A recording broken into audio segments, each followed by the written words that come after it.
Welcome to the Imperfect Dads podcast. This is your host, Devin. We believe dads care deeply about their family and kids, but they don't always have a space to discuss what their life looks like. Our podcast is a space for dads to discuss the ups and downs of fatherhood and how they feel like they're holding it together or how they're not. Thank you for joining us for this episode. This podcast is part of the Never a Face Network. Make sure to follow them on Instagram or go to the website neverafacenetwork.com. On this episode, we have on Jesse Norell, better known as the kids musician Riffin Griffin. We talked about Jesse's daughter having Down syndrome, his daughter having heart surgeries early in life, writing an album about that experience, how his son helps him make and perform music, learning to constantly adjust your expectations, support systems, being primary parent, and figuring out how you can best support your family. Just like one more thing. Dad, just start the episode. Oh, my bad. I'm a big fan of the Decemberist, and they have an album called Hazards of Love, which is a huge rock opera. And it literally starts with like a D chord or a D note because they set the musical theme for the entire album. Nice. And they have a story in which they're playing like Lollapalooza and the keyboard didn't work. Like they'd sound checked it. They've done everything. And they go on stage and Jenny Conley, whatever her name is, walks on stage and holds down the note and nothing comes out. And there's like, this literally builds the next hour of our music.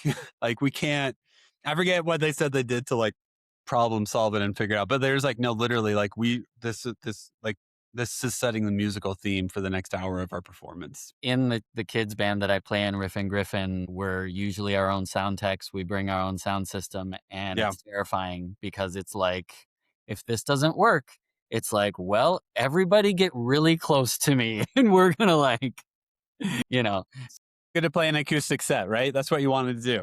But we usually don't bring acoustic guitars or amplifiers, so that probably wouldn't save it either. So we just be like, hey, we're going to come back in 2 months. Mm-hmm. Do you do, I know you do Riffin Griffin. Is that your full-time job?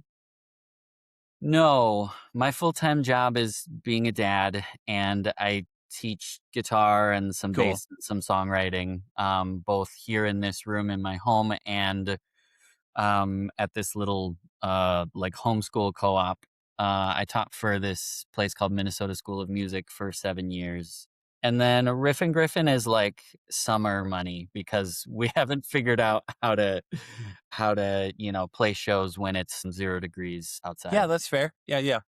Because a lot of the places we get invited are like summer library programs and children's festivals and, all that sort of stuff. And so next step might be figuring out how we can be a little bit more educational and do school stuff because that's where kids are in the winter. Yes. And it's where like opportunities come where you go to a school and play, and then like people find out about your music, gets you more interaction with kids. And like, I would imagine like writing kids music is like, you're trying to put your own experience as a parent into there, but also like you got to go see what kids are into so you can then write songs based on what they care about. It's true. And also I try to be a tastemaker and be like, this is what you're going to be into. Good luck with that. I mean, it works with my kids, but I'm around them a lot more. Oh yeah. And they don't have a choice. There's like, oh my, if we don't say we like this, he's just going to keep on playing it. So we got to. Maybe, but I'll talk about this a lot, but my daughter has Down syndrome, so she's going to give it to me straight. So I remember one of the first things, we've got this cover of BINGO, the streaming services, and I was recording it, and at the end, I'm just screaming my face off in a way that I've never have into a microphone before. And I showed it to you, and I showed it to my daughter, Alyssa. I was like, is daddy terrifying? And she's like, yay, I love it. Like, okay, this is going to work. Isn't it like, I find that fascinating because like as an adult, really raw expressions of emotions, I'm like, are you okay? But as like a kid, as a teenager, I was like, this feels real. And I feel like somewhere along the way, I'm just like, oh man, that's a really fascinating performance. Are you okay? It's more like my thought, whereas like as a kid, I was like, how do I channel that? How do I be that raw? And I'm just like, I'm not really looking to be that raw. I'm sorry anymore, guys. Well, it's true. The hilarious paradox of this band is how we'll sing about mundane things with like Rage Against the Machine intensity. Yeah. That's awesome. So I think she got the joke and she was like, Daddy's being silly. I love this. That's awesome. Yeah. I think you're actually the first dad I've had on who has a child who has Down syndrome. Really? Yes. Well, it's great. I recommended. Well, more just like it's so fascinating because like I growing up, I had friends who like they had members of their family had Down syndrome and everything. But like as an adult, like I don't think I know kids who have, or families who much like autism. All that is part of it. But like as far as Down syndrome goes, yeah, no. So yeah, I'm very fascinated to know what your experience has been like as for that being your parenting journey. It's been lovely. Hmm. So my journey, like the main takeaway, if you were to just fast forward, it's Yeah. just that everybody's journey is different Hmm. and nobody is normal or typical. Like everybody is doing their own thing on their own journey and Hmm. just unique. So I'm happy to talk about my experience, but everybody else's experience is going to be Yeah. different, even if you Totally. do a kid with Down syndrome. So a big part of my journey, and I wrote an entire album about this, was that Alyssa needed heart surgery when she was born. And that Dude. was a huge deal. So she had her first heart surgery when she was like just under 6 months old. And then before she turned 3, she had to have another one. Dude. And it was just heartbreaking. It was so hard. And Yeah. just to give you one of the examples of the thing, when a kid is recovering from heart surgery, you can't lift them up under their arms. And that's just like a Yeah. go-to move for a parent, Yeah. right? But you can't because that's gonna pull on some stuff that Hmm. needs to not be pulled on for, like, 6 months. And, like, as I said, she was under 6 months when surgery number 1 happened, so that's, like, half of her life that you are treating her Hmm. in this weird way, and I think that was a bigger problem for heart surgery number 2 because it's easier to, like, scoop a kid that's really little. But, yeah, at one point, like, she stopped eating right when my wife went to work, and that was just, like, an impossible task for me to figure out how to manage that. You're just trying to get her to sleep as long as she can until mom gets Yeah. home 'cause she would eat when mom's around. We had just moved back from Singapore. We lived there Hmm. for 3 years. And so my wife did not have the stability with her job to be able to take like extra time off because she had Yeah. just gotten it. And that was our health insurance. And we couldn't let Yeah. go of the health insurance. So we've Nope. got just a mount of Dude. tricky things to deal with. So Yeah. my journey is like that. When before Alyssa was like 3.5 and we were clear of a lot of this stuff, that was the thing. Like, the fact that she Mhm. had Down syndrome, like, wasn't part of the equation. Like, it was like, how do we keep this person alive long enough to figure out, like, what it's like to have a kid with Down syndrome? Because Mm. everything was just so dominated by how do we keep her alive? Yeah. Yeah. So, once we just had this healthy kid with Down syndrome, it was like, "Oh, this is great. This is Cool. just Yeah, a yeah, blessing. yeah. I love Yeah. this. This is so much fun." Yes. I was worried about I don't know. I didn't know if she'd be, like, as cute as a typical kid, and I'm gonna use that phrase, Mhm. stereotypical or typical, even though I just said a minute ago, I actually kind of don't believe in that, but it's the words that It's a I'll framework. Yeah, it's a framework. exactly, it's the Yep. best I can do for now. Yeah. I'm pretty sure she's the cutest kid in existence. It's Yeah. fantastic. I remember not knowing that much about Down syndrome and being like, "Do all kids with Down syndrome have like speech issues and that sort of thing?" I love the way my daughter talks and I love how much she talks. And it's just, it brings me joy every time she opens her mouth. Yeah. And so, like, you just don't know what you're going to get. Some kids with Down syndrome, don't talk very much at all.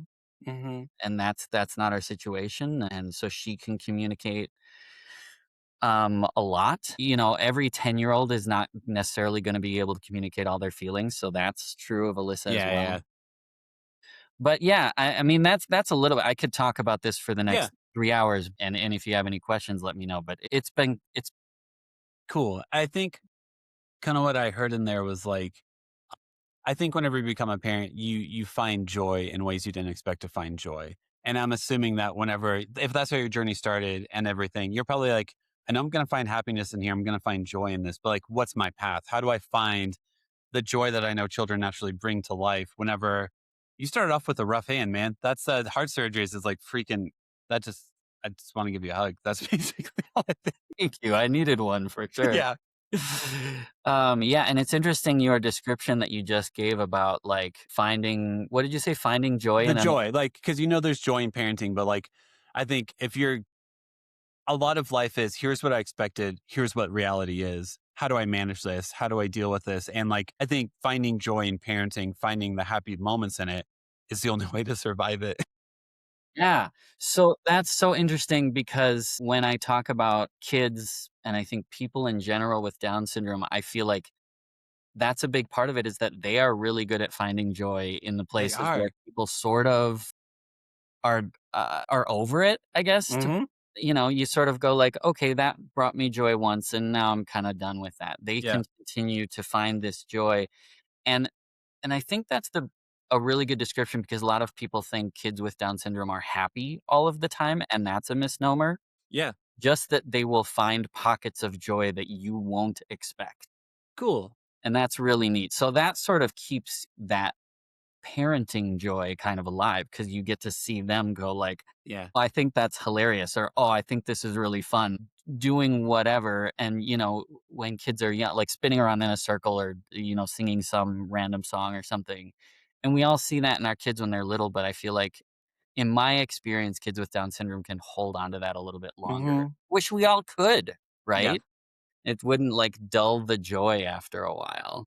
Yeah. And I think that's like what most parents would say whenever they have a kid is like they have to it's just new eyes on everything. Cause like, yeah, like watching a 4-year-old play with bubbles and like, oh my gosh, this is amazing. And like, Yeah, I'm over there frustrated that I can't get better bubble. I'm over there like, oh, I've broken the wand again. And they're just like, look at this. And I'm just like, no, it could be better. And it's like, this is good. Stop yeah. it. Totally. The other thing that you said was about expectations, and I love that. That's such a huge thing. It's such a theme on this record that I wrote because when you have a, kid with a disability or is neurodivergent in some way, you start thinking about, well, are they well, this is too bad. They can't be in the Olympics anymore. Yeah. Yeah. Yeah, are they gonna go to college? Like, you don't think about that. Like, you're not thinking 20 years plus ahead most of Yeah. the time. Like, that's a weird thing.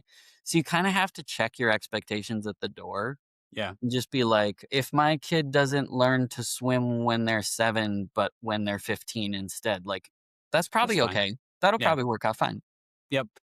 And yeah, so just if you just have to analyze whether what you're upset or sad or disappointed about just is a reflection of your expectations. Hmm. If so, can you just change them? Is it Pretty that easy? much. Yeah, just go to not like in a mean tone, but like therapy would help. Like it's like, hey, you had an expectation and it's not going to be met. So, and if changing your expectation is difficult for you, you just need help. And like, because it's going to be better if you can figure this out. Because life is going to be filled with moments of this isn't what I expected, and if that makes you a monster every time you experience that, you just ask for help. You'll be okay. Whatever journey you're on is fine. Whatever path it takes to get there, however long it takes to get there, Yep. it's all fine. Yeah, I talked to the bass player for the Avett Brothers, Bob Crawford. His daughter had brain cancer and has had it like 3 times, but she had it whenever she was 22 months. Oh, wow. And I just asked him like, "Oh, your daughter's like 16. Like, how's it feel about like I'm assuming you won't teach her how to drive or anything." And he's like, for the longest time, I didn't know if I'd ever even have the chance to have a 16-year-old. So like that's pretty low on my list of like don't get to teach her to drive. He's like, it's been a journey, and I'm sure like yeah, whenever your kid has open heart surgery as young as your child was, it's like, oh, what about they turn 10, and you're like, hopefully. Yep. I'm looking at some darkness here, guys. Like I'm Right. not really like here we go. Yeah. Just adjusting those expectations is Mhm. huge for Yeah. sure. That's man, the open heart surgery is just like my dad's had open heart surgery and like he did that in his 60s though. So like it's like so I can't like it's such a little body and it's such a miracle that surgeons are so gifted and that they can do surgery like that that's needed. But like, oh, man, that's so much. I like how you framed that because you said in like without taking a breath in like the same sentence. It's so amazing that surgeons can do this and you use the word miracle in the same sentence. For Yeah. some people, that's an either or situation. And I like your Okay. both and approach to like, this is like the fact that they can do all of this is miraculous. Like, I'll take that. That sounds good. Because it is. It's like oh man, we're talking like millimeters, man. We're talking like the smallest increments and the steadiest of hands, and like it doesn't. I think the human body is a heck of a lot more fragile than we'd like to realize, and it doesn't take much.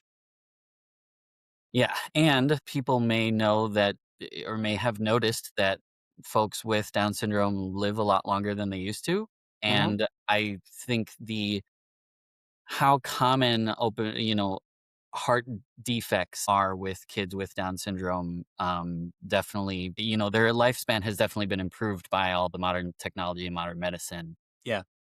So that's a big part of it. So it doesn't need to be a short-lived experience anymore, Yeah. which is great.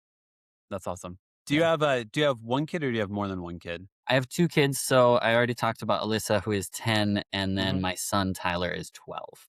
Nice. How did you process that? I would be it'd be fascinating to me to have like a kid without Down syndrome and then have one with Down syndrome. Like, oh, this is once again just managing your own personal expectations. We've already talked about a lot of it, like, Yeah. comparing the 2 of them isn't even helpful, let alone comparing them to their classmates. It's Yeah. just like, this is our family dynamic. We're gonna Hmm. figure it out. We're gonna find joy in places that maybe we didn't before, and we might find some frustration in places we Hmm. didn't before. Having us all find a board game that we can play together is a little tricky. Yeah. So, stuff like that, and the way they interact might not be the same as a typical 10 and 12-year-old would, but also, like, I think they're learning so much from each other and they're going to have so much empathy for Hmm. others. And I love the way that they're both turning out. And my son is, you know, he's his own person too. Hmm. He's got his own stuff. And so it just, again, it just feels like everybody's on their own path Yeah. and you just take it as it comes. I don't know if that's the answer you were looking for. No, no, no. It's. I think regardless of what family dynamics are, every single person brings something different to the table, and you're trying to figure out how to make a family unit, basically. And yeah, more just intrigue of like a kid with Down syndrome. You have to account for. I feel like the intentionality for a kid who has Down syndrome is drastically different than just like a 12-year-old boy. I don't want to use the words normal because it's not and but like a Yeah. normal kid versus a Down syndrome kid's like, oh, that's a value system. I don't want to communicate. Like both are beautiful kids and loving. So I I think I would assume a lot of this is fascinating for you to learn how to talk about and what like vocabulary to learn because like you don't want to say your son is normal, your daughter Right. is not, because they both have their own life, their own journey. And like that's reality. Normal versus normal is not reality. Right. Yeah. And typical tends to be the go-to word. I mean, it's Hmm. similar, but it seems to be a little bit more acceptable. But I know what you're saying, and it's really hard to get the language right. Yeah. And on a side note, what I've learned about the language is, just put the person first whenever you can. So Alyssa is a kid with Down syndrome. She's not a Down syndrome kid, right? So Yeah, like that matters. yeah, it does. That is a thing that she has, that she experiences. That's not Hmm. who she is, Yeah, right? yeah. And I Hmm. I never, no shame for anybody that's learning like I learned. I had to learn a lot of this stuff, but it's like just with anything, what's the most caring way that we can Yeah. talk about this? What's the most caring way that we can approach this, with language or, Yeah. anything? Yeah, and I don't know. I think words matter a lot. Words tell a lot more about how we view about a situation, and I think they set the ceiling and the floor a lot for a relationship. So I think that's phenomenal phrasing to be aware of is like that she is a kid who happens to have Down syndrome, as opposed to she's a Down syndrome kid. It's like, oh, that's if you lead with someone's name, their name is their definition. If you lead with their even a characteristic of like I remember with my oldest, like she was shy when she was a kid. If I walk up and go, oh, this is Holly, she's shy, then everyone treats her like she's a shy kid.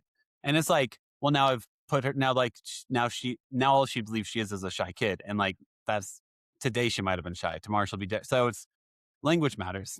It does, 100%. And those introductions matter, and yeah, 100%. Yeah.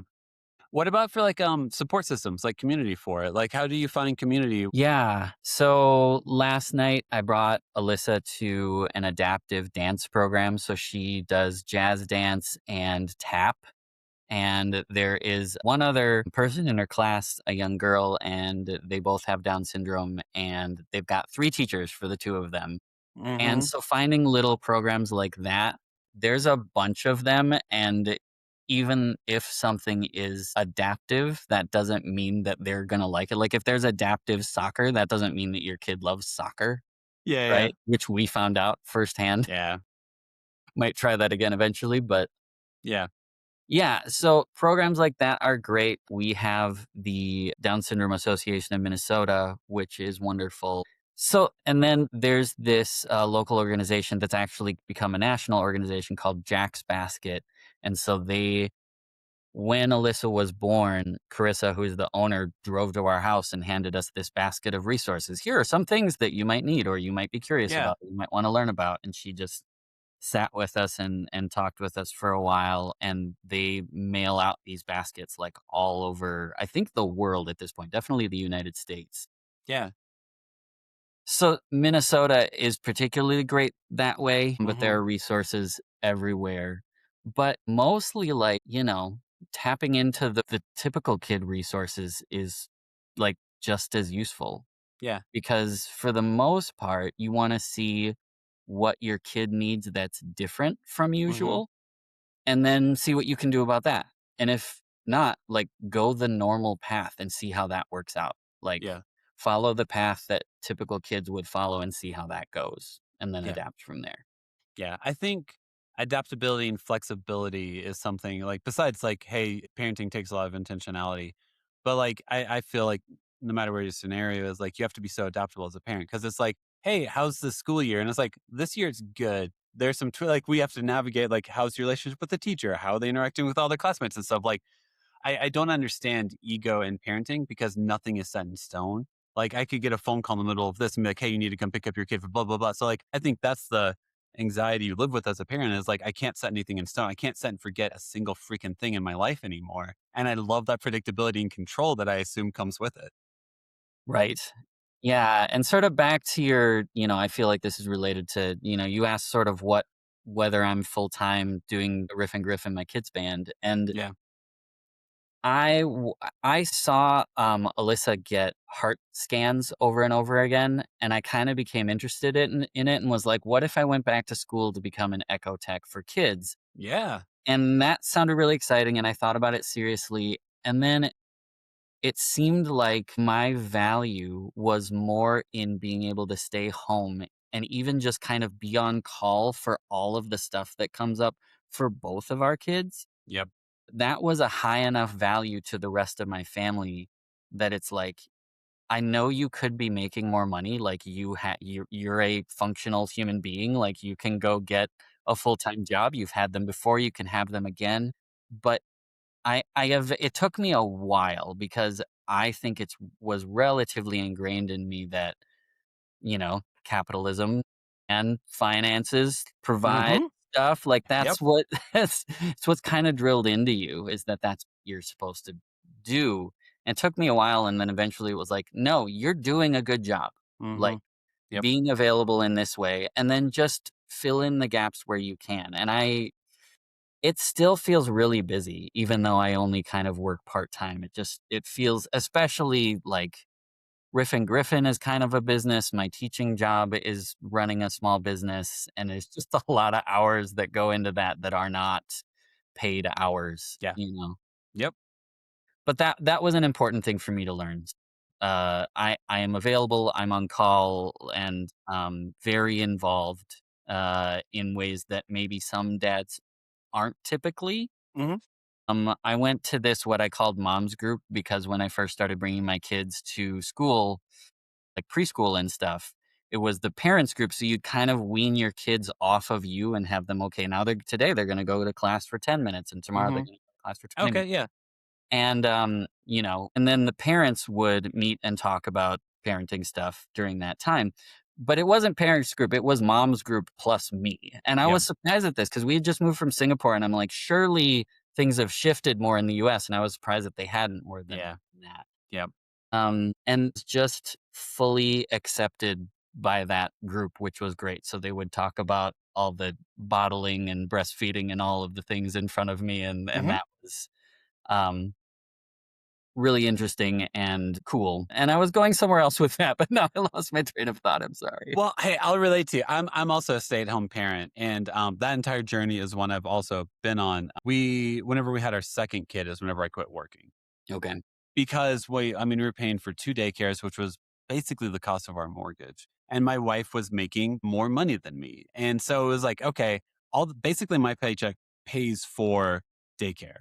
So why am I working basically? And I was working like at a dentist's office doing admin. It wasn't a bad job. I totally relate to the whole like, "Hey, are you a failure because you can't make more money than your wife?" And it's like, no, it's just the situation. It's just reality is that my wife is someone who is very good at when you hand her something, she makes it better and elevates it. And I'm not saying I don't, but she does it in a way in which people are like, hey, we're going to give you more responsibilities and more money. And I freaking tried to make more money than her. I tried to be good at career and stuff. It's not how it worked out. Right. But that I think I had to change my definition of masculinity to am I doing what helps my family the best? Am I doing like my role here is to love my family. There's so many different ways to love your family and to show up for your family. And if I limit it to finances, then I am actually limiting myself and my ability to love. And I need to figure that out. Yeah. Yeah. And wouldn't it be nice if that equation could be a little bit different in terms of how much childcare costs in Hmm. America? So that, I mean, and if someday us or the next generation has a different set of calculations to make about how that's Hmm. going to work, great, more options for you. But Yeah. for people like us, it's like, oh, yeah, let's look at how expensive that is and how Hmm. many hours I would have to work to cover Yep. that. And then you treat that like a job. You're like, "Hey, look at all the budget says 0, Yeah. but Yeah. you Yeah. know, like, the value of being that caregiver." And especially in my situation, right? Like, not everybody can care for a kid like Alyssa. Yeah. And just I think kids in general are better off with their parents than with anybody else. I think most Correct. people would agree with that. Yeah. So there's Even actually like, that too. yeah. And like whenever, I remember kids going to daycare and stuff whenever they were little and like like reconnection time as if like, and it still happens a little bit with your kids coming home from school where they just are like mad at everything. And I think the anger is just like they've been out in the world and stuff. And like, you should put your kids out in the world. But like, I distinctly remember like 1 year olds who would just like scream and cry for like 20 minutes, like just because they missed you, just because they met, like you're their normal and they didn't experience that for most of the day. 100%. Yeah. Yep. But yeah, no, there's like, I've also had the thought of like, hey, should I go back to school? Should I do stuff? Should I do that? And then I'm like, but if I do, what's the opportunity cost? If I do that, then what does that then put on my wife? Because I'm not available like I am right now. And like at the moment, it's not worth it to change up that structure of I'm going to go do something else. I'm going to go back to 9 to 5. I'm going to do this because then like, well, who takes lead on whenever a kid is sick? Who takes lead on this? And it's like, well, right now I'm the answer. Mhm. Avoiding that conversation and that stress, it's good. It's Yeah. really good. So you've lived in a bunch of different places. You were in Nashville and now you're in Mhm. Denver. Yes. This is a huge part of that. People don't talk about how huge grandparents can be, right? Like, do Yeah. you automatically have built-in free childcare that it's like family members? If So, if you yeah, do, it's like it's a total oh, it's game massively changer. different. Yeah. So, no, I'm from Southern Indiana originally, and, Nashville was, like, 2.5 hours away. So my parents would drive down from time to time, like, if to help out with stuff. My in-laws lived in town for a little bit whenever we were in Nashville, and then they moved away. And now that we live out in Denver, I have 3 aunts that live out here. And, like, I feel like once a month, one of my aunts will come over and, like, put the kids to bed while we go out to dinner and stuff. But, like, no, I think in relation to that, I think it's fascinating because, like, if we move back to my hometown in Indiana, my parents would be like the most helpful. They'd probably take the kids. Like, I feel like we'd have to beg them to like give our kids back. Like it'd be that Yeah. energy. In the situations where it's, grandparent comes over Monday through Friday, 8 to 5, Hmm. like, holy cow, is that a game changer, right? And people don't really recognize, like, the huge gap in between the haves and have-nots with the Hmm. childcare stuff. Yep. And I just hope that eventually there'll be a little bit more understanding and a change in the game that way, especially from a government financial assistance Yeah. perspective. Yeah. Perfect. Hey, you do kids music. Tell me about like what kids music process, all this stuff. What made you want to start Riffin Griffin? Great question, and I've already given you some of the backstory. I'll quickly go back a little bit further, which is that out of college, was in 2 bands and played as soon as I was old enough to get into the bars, was playing all of them around the Twin Cities. Yeah. And, then it was like, I need to be a responsible adult and make money, and this isn't doing it. Hmm. And, this is just a really hard thing to feel successful at. Yes. And when it got hard, I was like, all right, well, I'm going to stop doing that for a while. And a little while became 15 years. We moved to Singapore, as I mentioned, had my son in Singapore, my daughter just after we moved back from Singapore. And it's just all this stuff. I was like, I'm going to get back to this next year, Hmm. next year. And I did Yeah. that for 15 years. And then when Alyssa was cleared of all the really big medical concerns, and they were like, "I don't think she's gonna need another heart surgery, like, Yeah. ever, and Cool. feeding tube is out," and, all these things that and by the way, I was the only one that knew how to use the feeding tube, so that was a lot on the hook for me. That's fun. It was a lot. Once that all cleared, it was like I had already always wanted to write this sort of orchestral pop rock record, and I was like, it sort of formed in my head the way I could tell Alyssa's story, or maybe more accurately, me as her dad watching her story is really more what it is. And, maybe at the end, talk about what I've learned, encourage other parents who are on the same journey. And I wrote this 12-song album called Aorta Borealis. If I could retitle it, it would be less of a mouthful than that, Right. because I got on like local news a couple of times and watched the anchors struggle to say it, and I'm like, yeah, maybe, Okay. I meh. see. I see the problem here. Okay. Yeah. I see you. I see it. I'll go back.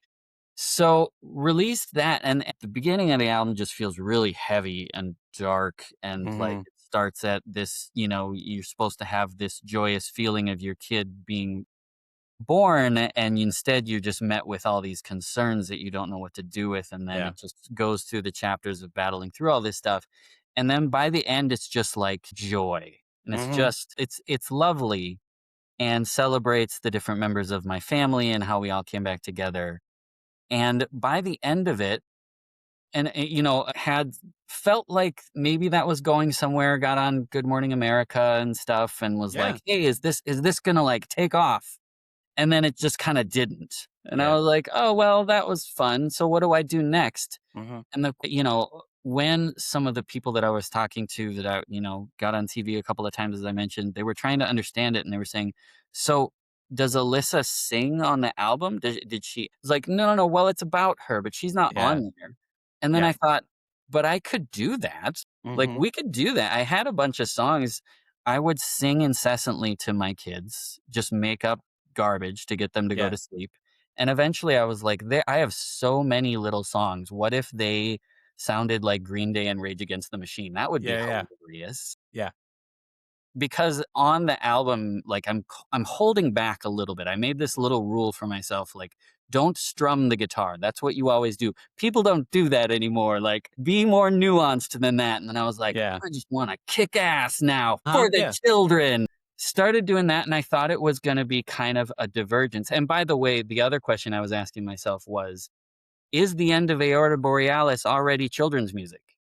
Like, Yeah. it just felt like, or if it was another 12 songs long, would it eventually just be that? Yeah. It was just Wait, the naturally arc of the thing, right? because I do believe in like music and creativity is a way to process your life. So like I've listened to tons of divorce albums where you hear the musician, they're like, "Why'd you write a divorce album?" It's like because I couldn't write anything else until I got through this. So like you Yes. probably couldn't write the fun, happy kid songs until you dealt with the fact of like, oh, this was a lot to handle and process, and I need to process it.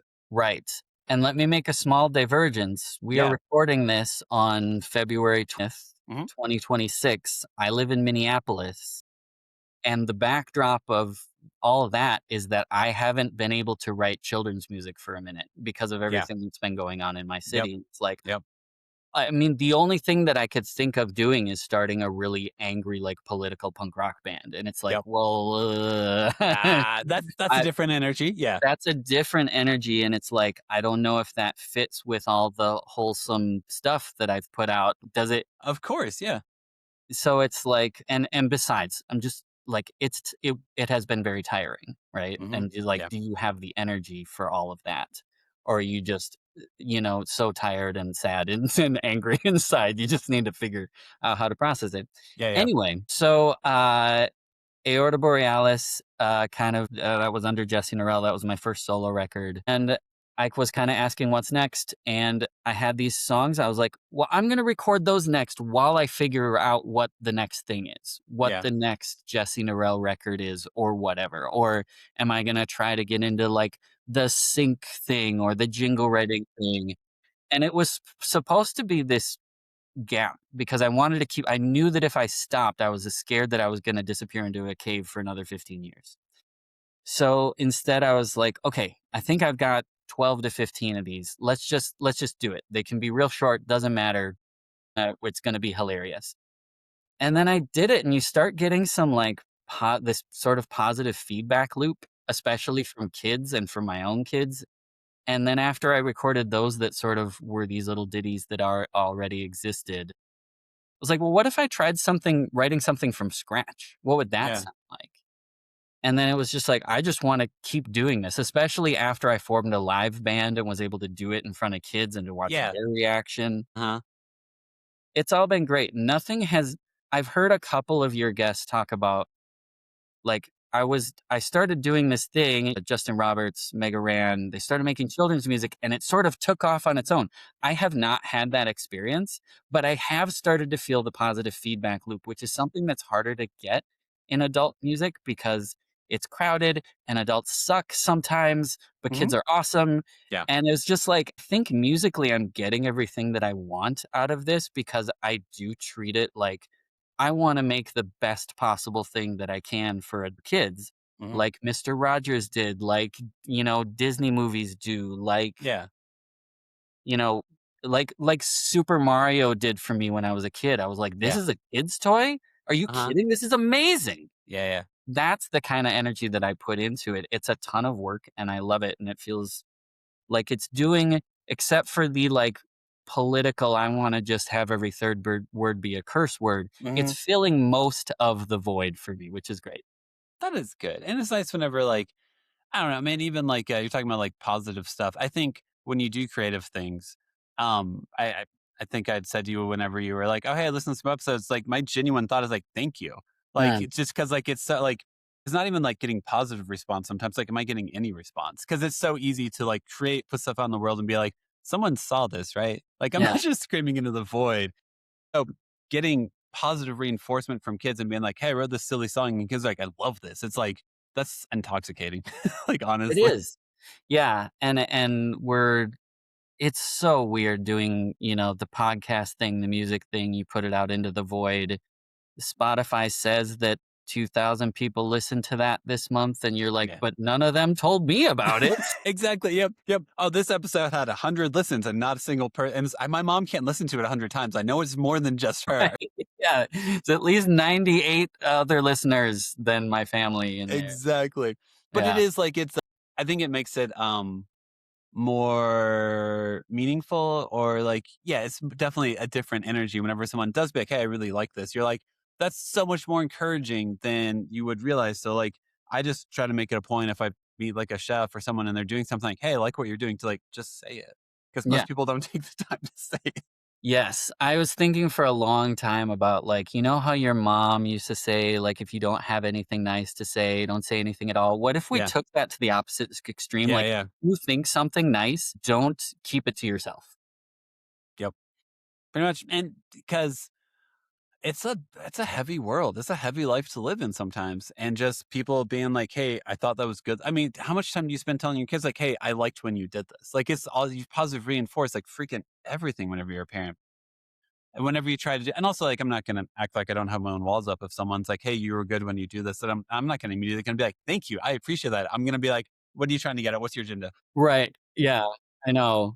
I used to have a really hard time when people would say, "Oh, you're so talented." I'd be like, "Oh, well, that means you just don't like it, but you're trying to be nice." Like, I have these weird things where people will give me a Yeah. compliment and I'll be like, "No, why are you being so mean?" Yeah, right. I think if you're like, "You're so talented," I'd be like, "Yes, but have you heard this person? Yes, but have you seen this? Yes, but have," because like I'm trying to live up to my influences. So, like, if I tried to write a song and I played an A minor chord, I could tell you 5 songs I wish it was immediately just by strumming that one chord. And I'm Mhm. like, "You've just killed your ability to play the second chord, man. Right. Calm it down."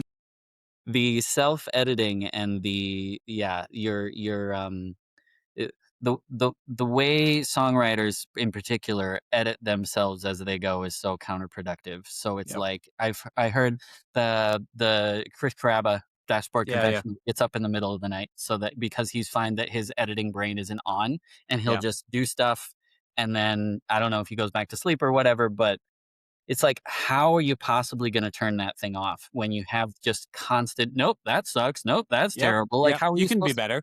Yeah, it's terrible. I actually talked to he won like Australia American Idol 8 or 6 or something like that. Wow. Wesley Dean, Wesley Carr.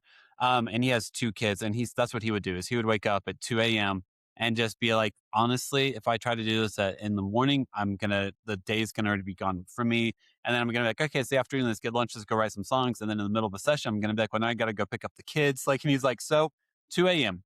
2 a.m. until 5 a.m. is whenever I wake up in the morning and I make music. And That's I'm awesome. like, I get that. I respect that. I'm good. I'm not. Yep. Yeah, and, good for you, and also I cannot. I cannot. I'm glad someone's able to figure this out because I'm not doing. Right. For me, it's like, if kids don't like it, well, kids are gonna like what they like. Hmm. And if adults don't like it, well, it's not really for you.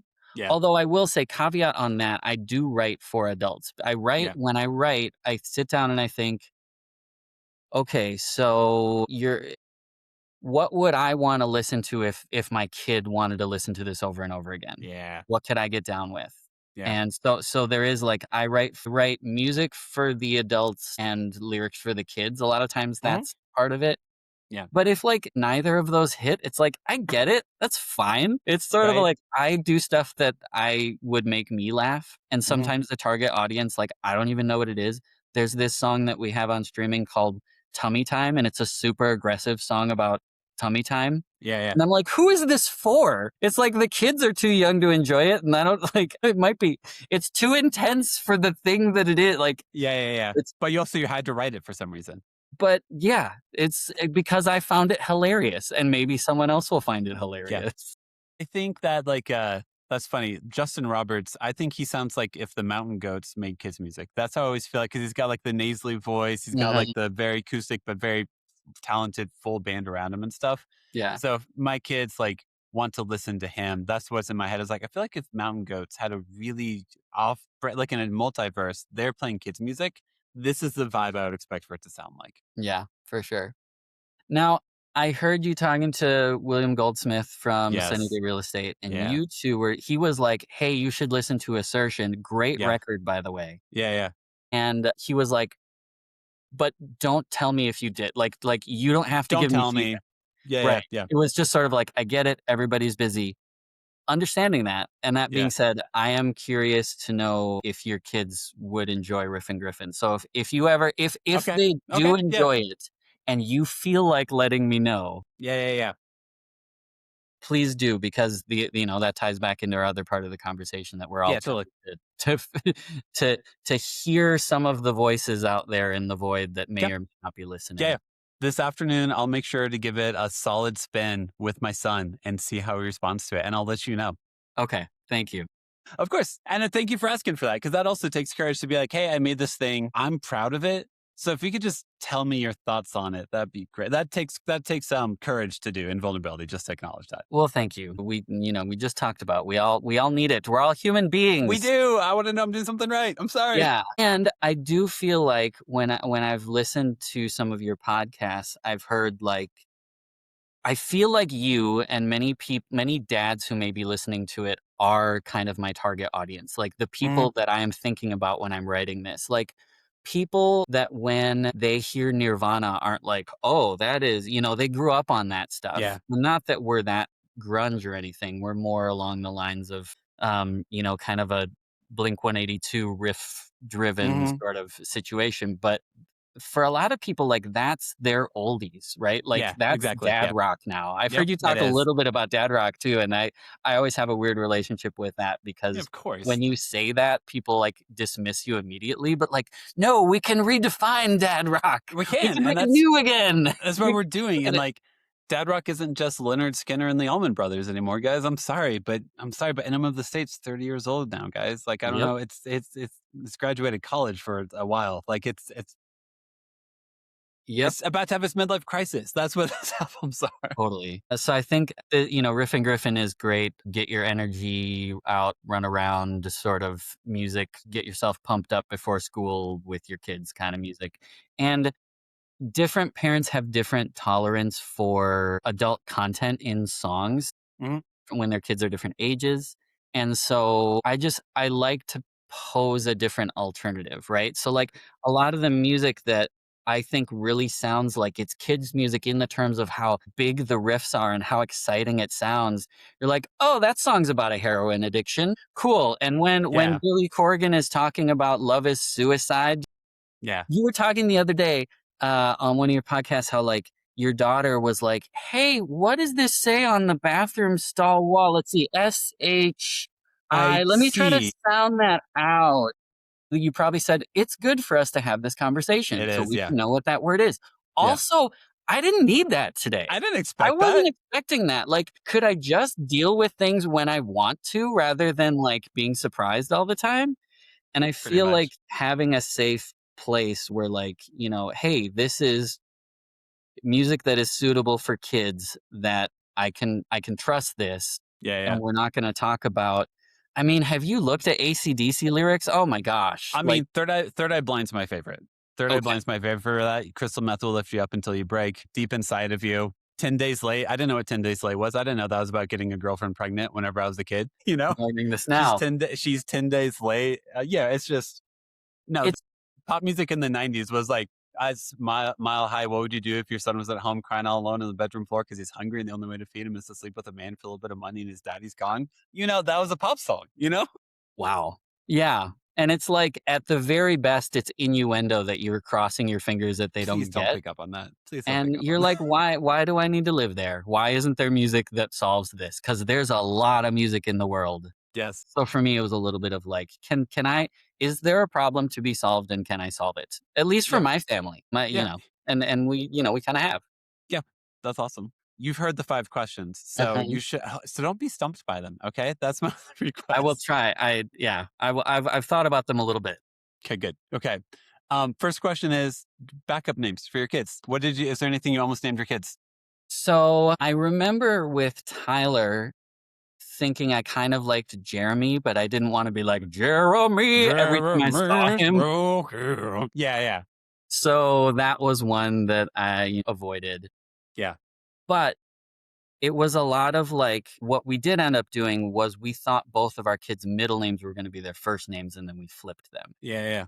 So, Alyssa is Alyssa Sydney. Her first name was gonna be Sydney, and then Tyler Zachary, he was gonna be Zach. So we Cool, flip-flopped those, and it's kind of a or at least Alyssa was like, we met our kid and went, "You look like more like this," cool. Yeah, which is a nice thing to be able to do.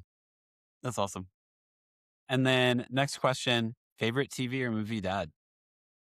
So when I actually think about that sort of father-son dynamic relationship, I actually think of like Gandalf and Dumbledore. And Yeah, that's not like a legit father-son situation, yeah. but it kind of a little bit surprised at how few examples I feel like there are to answer this question, at least Hmm. for a while. But those are two that I think of like, the you shall not pass minute. Like I feel like that as a dad a lot. Like Sure. Yeah. you've just got to protect your kids from all this darkness that's everywhere and be like, Yep. I am going to absorb this for you. Yeah. But I mean, I've got to go with an answer I'm sure you've gotten a lot, which is Bandit from Yeah. Bluey. It's the best. Yep. And the thing about it is I mean, for a cartoon dog, it's really real. You know what I mean? He's not Yeah. perfect. He does No. some stuff that I'm like, "Ooh, bro, Yeah. like, that's Yeah. not great." But he's always trying, and that's what I try to do. I always try to try. Yep. And I think they make it very human, which is funny, you know, but it is very much like Bandit trying or, I think the moments that, like, he has that I relate to the most is whenever he tries to do a joke, like the yoga ball one where he's, like, bouncing bingo on the yoga ball and it hurts, and he's like, "Oh, I'm so sorry. I thought this was fun and playful. I thought that w" I think there's so many moments in life and not just parenting where, like, I thought we were connecting and apparently I was hurting you, and I didn't I'm sorry. We were watching I've seen all of them. I love that Yeah. show. And when there's one we were watching the other day where they were like, I think Bluey's asking, "What's it like to be a parent?" And they kind of walk through this, and at the end, the dad's getting pelted with, like, tennis balls, and they're like, That's what it's like." That's what it's like, yes. And at one point, they're like, "Dad, can you play with us?" And he was like, I was just gonna go watch this thing," and he's kinda Yeah. trying to say no, and they're like, "Please," and he's like, "Well, I can pop in and out." So, like, they don't just jump straight to the end. They're sort of like, this is a process, and the dad didn't wanna do it, but then he did, so, like, points for him because it ended up the right way. Yep, but also sometimes I just wanna watch Liverpool. I just wanna put soccer on in the background and, like, can't you guys read a book? Yeah, and that's okay. It is, yes. Next question, replacement curse word. What's your go-to? Okay, so this is a funny one because I actually have a couple of songs coming out about this. Yes, that's awesome. Okay, so let me just talk about these really quick. Yeah, yeah, I've got one that's completely in the can called Poo Poo Cow. And so it's about like this being a go to replacement curse word, like, yeah. and it just sounds like a drum beat. So the drum beat is Poo poo cow. Poo right. poo cow. Exactly. So that's like the hook of the song. And I like those for go to ones that sound funny Yeah, yeah. really help because if you can turn your pain into laughter, that really helps. Yep. So the story goes that my wife's sister, when she would really get mad when she was little, she would say poopy butt pee, like just all of the words that she could think of that she knew at that time that All were the like bathroom words? Yeah, right. And so poopy butt pee is a decent one, you yeah. know, to just sort That's of solid. like say silly things. And it's because I know that the most common answer is just like, just let it fly. Yeah, yeah. And that's okay. But I do notice that kids, what I tell my kids is swear words are fine. But once you direct them at somebody, Mhm. that's really significant. Yeah, it Right. is. And that's the first thing they do is they try it on you. And you're like, oh man, like, no, that Yeah, didn't you're work out the an way I wanted. idiot. Right. And then So I can I had say that they're being an effing idiot or that you are an effing idiot? And you're just like, both aren't really my favorite. yeah, could we go back to where I didn't say that thing? Because that was another thing I didn't wanna deal with today, like, let me deal with Exactly. it on my time. Like like and also, I don't anticipate going into my kid's room and being like, "Alright, let's talk about this word today." Like, Pretty much. that doesn't happen either. But I had this conversation with my son and my wife where I was like, "I've got this song idea," and it goes, "Congratulations, you're super freaking awesome," and it's like a positive spin Yeah, on that, yeah. but, like, "Can I say freaking?" I And don't they're like, know. "I don't know, you I don't might, like, know. alienate some of your audience," and Yeah. so where it sits right now is that it's flippin', which is a replacement for Yeah, frickin', which yeah, is a replacement for yeah. the Yeah, yeah. actual word, and I Yeah. think I'm getting far enough away from it that it might work, Yeah. but this is a current ongoing conversation in my Yeah. house. Well, because, like, I mean, you could use fluffin' also, but because Sure. you could it's you're trying to honor the energy and the Mhm. passion of what the F word can mean in that moment, Right. Yeah. but also, like, yeah, I think freaking, like, is so blatantly like, just say the word. Right. You Yeah. can't say But it's talking about how awesome our kid lead character in our show Yeah. is, so it's kinda spinning it that way, but also just, like, some of those words are so well designed with their and their and you're just Oh, like, "Oh, dude. They're yeah." satisfying words. They can Yeah, be totally. some satisfying words. 100%. Next question, favorite kids' toy or activity that you do with your kids? There's this board game I really like called Here to Slay. Takes, like, 30 Mhm. minutes, and it feels like a video game to a certain Okay. degree, Yeah. and I love playing video games with my son. I Yes. remember one of the first ones we really got into was the Cat Quest series. Okay. These silly multiplayer RPGs. Yeah.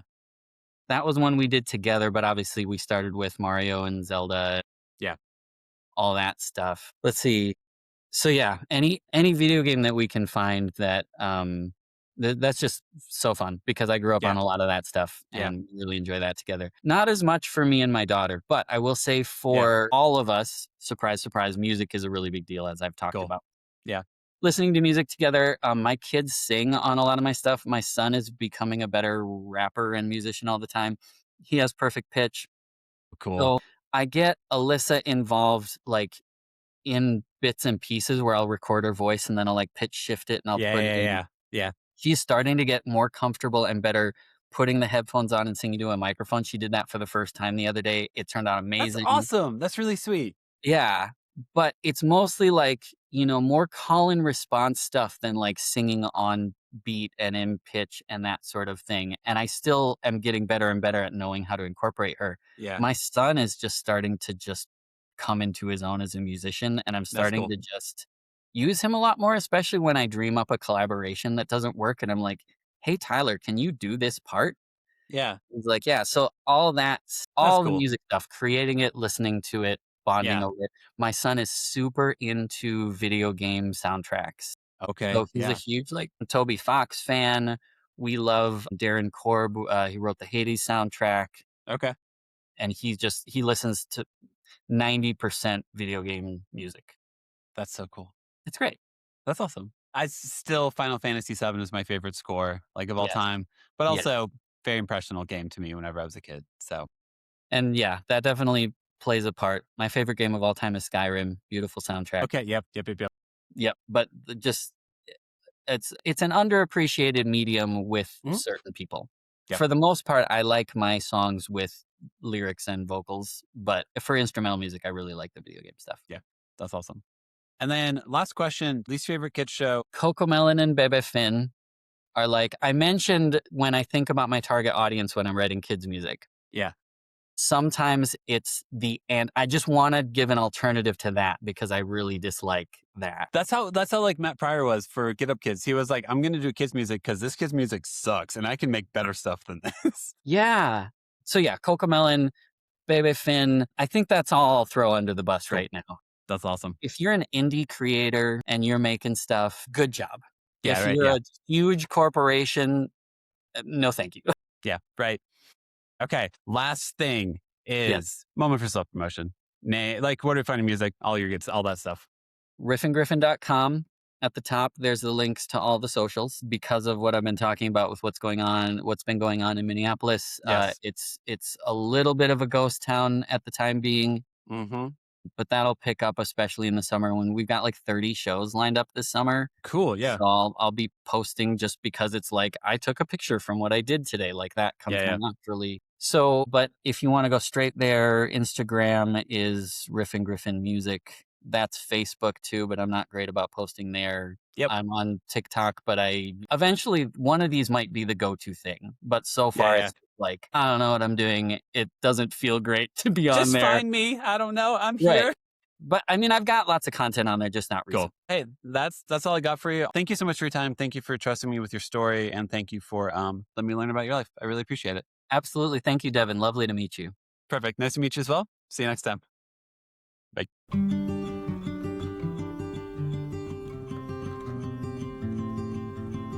Thank you so much for listening to the episode. Make sure to follow us on Instagram, TikTok, and YouTube at the Imperfect Dads Podcast. And make sure to give us 5 stars wherever you listen to us. Music, editing, and production is all done by me. Make sure to tune in on Mondays and most Thursdays for new episodes. This podcast is part of the Never Effaced Network. Make sure to go to neverefacednetwork.com to learn more about them.